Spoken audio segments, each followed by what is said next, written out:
Siano lodati Gesù e Maria. Cari fratelli e sorelle, oggi è la festa del perdono di Assisi, la festa della Porziuncola. Nelle antiche biografie di San Francesco si legge come il santo di Assisi amasse in modo particolare la piccola chiesetta mariana di Santa Maria degli Angeli, detta comunemente Porziuncola a causa della sua piccolezza. Ancora prima della sua conversione, egli iniziò a frequentare quel luogo e in seguito alle parole udite mentre era in preghiera a San Damiano, la restaurò con le proprie mani. Alla Porziuncola San Francesco ebbe frequenti visioni di angeli e scelse quella chiesetta come sua residenza a causa della sua venerazione per gli angeli e del suo speciale amore per la Madre di Cristo. Parlando ai frati, un giorno così disse: «Guardatevi, figli miei, di non abbandonare mai questo luogo. Se ne foste scacciati da una parte, rientratevi dall'altra, perché questo luogo è veramente santo e abitazione di Dio. Qui, quando eravamo pochi, l'Altissimo ci ha moltiplicati, qui ha illuminato con la sua sapienza i cuori dei suoi poverelli, qui ha acceso il fuoco del suo amore nelle nostre volontà. Qui chi pregherà con devozione otterrà ciò che avrà chiesto».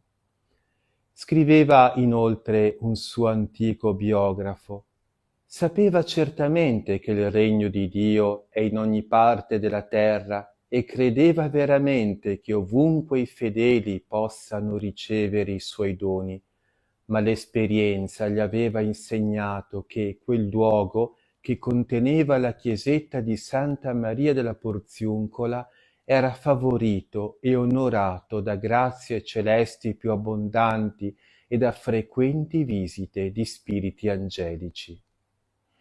Le fonti francescane narrano che una notte dell'anno 1216 San Francesco era immerso nella preghiera presso la Porziuncola quando improvvisamente dilagò nella chiesina una vivissima luce ed egli vide sopra l'altare il Cristo e la sua Madre Santissima circondati da una moltitudine di angeli.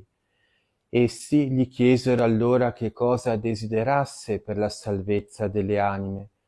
La risposta di Francesco fu immediata: «Ti prego che tutti coloro che pentiti e confessati verranno a visitare questa chiesa ottengano ampio e generoso perdono, con una completa remissione di tutte le colpe». «Quello che tu chiedi, o frate Francesco, è grande», gli disse il Signore, «ma di maggiori cose sei degno e di maggiori ne avrai. Accolgo quindi la tua preghiera, ma a patto che tu domandi al mio vicario in terra, da parte mia, questa indulgenza». San Francesco si presentò subito al pontefice Onorio III, che era a Perugia. Il Papa lo ascoltò con attenzione e diede la sua approvazione.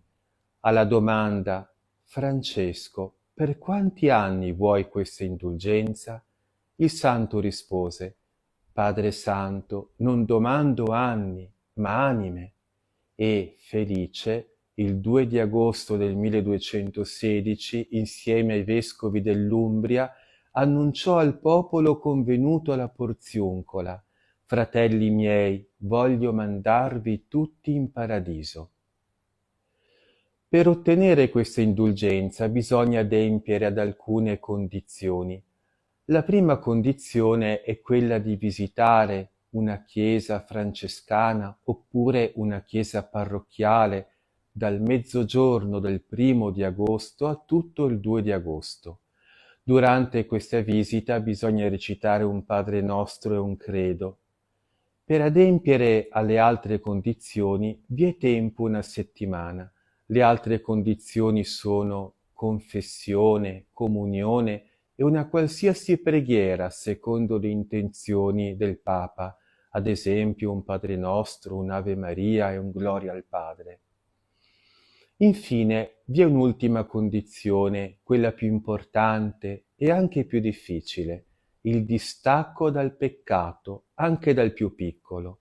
Ciò vuol dire che dobbiamo avere il fermo proposito di non commettere nessun peccato. Chiediamo questa grazia alla Madonna, la grazia di avere questo perfetto distacco dal peccato. Se non vi è questo perfetto distacco dal peccato, magari siamo legati ancora a qualche peccato veniale, l'indulgenza invece che essere plenaria diventa parziale. La ricorrenza di oggi ci fa riflettere sull'importanza di riparare i nostri peccati.